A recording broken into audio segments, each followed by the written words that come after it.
नमस्कार दोस्तों, सभी का स्वागत है आज की इस वीडियो में।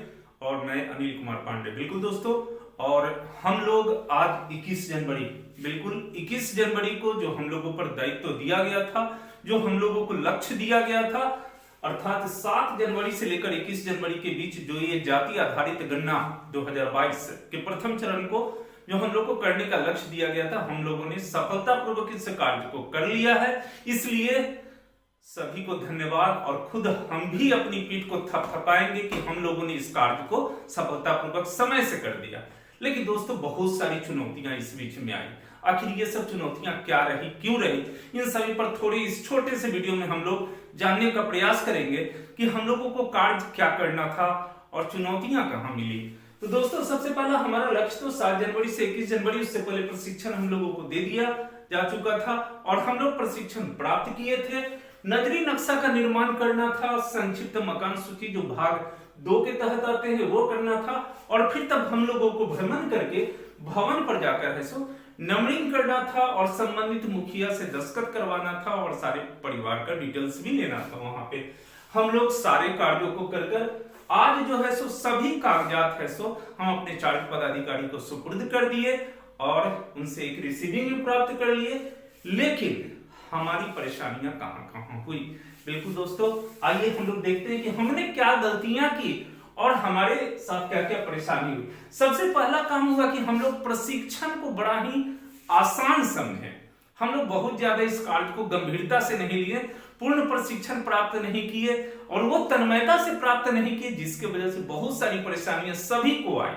न केवल आपको बल्कि मुझे भी आई और सभी लोगों को आई, और हम लोग एक रेस में दौड़ गए कहां से हमें ये सारी जानकारियां मिल जाए। हम लोग आज सोशल मीडिया का जमाना है और हम लोग सोशल मीडिया पर पूरे तरीके से अपने आप को झोंक दिए कि कहां से सही जानकारी मिले और जिससे कि हम लोग है सो अपने काम को सही रूप से कर पाए।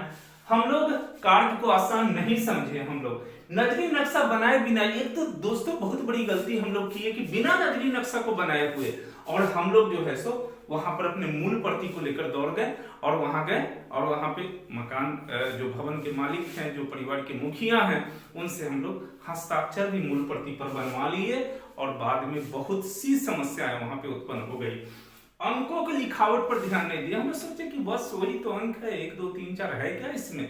लेकिन फिर जब आगे बढ़े तो समझ में आई कि गलतियां तो हमसे हो रही है और फिर है सो अंकों को सुधारा भी गया। नजरी नक्शा की शुरुआत कहां से करना था, अंत कहां करना था, इसकी भी जानकारी हमें सही ढंग से नहीं लिए और बहुत उहापोह की स्थिति बनी वहां पे, और अंततः हम लोग है सो कार्य को सही अंजाम दिए दोस्तों। लेकिन यहाँ पर जो है सो कुछ चीजें हम लोगों को यहाँ पर महत्वपूर्ण लगी, वो था कि हमें प्रशिक्षण पूरी तरीके से लेना चाहिए था। कुछ कमी तो यहाँ पर हमारी रही, हम लोग बहुत ज्यादा इसको महत्व नहीं दिए। चलिए, कोई ढंग से हम लोग कार्य को सही ढंग से पहुंचा दिए, चाहे वहां जो भी हमें दिमाग लगाना हो, जैसे भी लगाना हो, हमने कार्य को तो किया, सही ढंग से सभी कार्य को किया।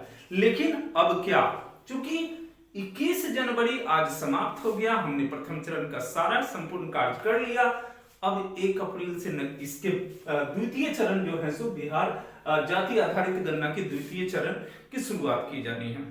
इसमें जो है सो आखिर इतना एक गैप क्यों दिया गया, क्योंकि 21 जनवरी आज समाप्त हो गया। अभी मान के चलिए कि फरवरी मार्च 2 महीने से ज्यादा का समय क्यों लिया गया, तो उसके एक दो महत्वपूर्ण कारण हैं। एक तो है कि मैट्रिक और इंटर की परीक्षा बड़ा ही महत्वपूर्ण है, चूंकि हम सभी शिक्षक उसमें कहीं ना कहीं पूरे तरीके से समर्पित रहते हैं और परीक्षाओं को अंततः संपूर्ण कराने की सारी जिम्मेदारी हम ही लोगों पर होती है, और इस वजह से है सो इसमें हम लोगों के लगे रहने की वजह से ये आपको है सो संभव नहीं है कि द्वितीय चरण को हम लोग करवा पाते। तो ये एक महत्वपूर्ण कार्य भी रहा।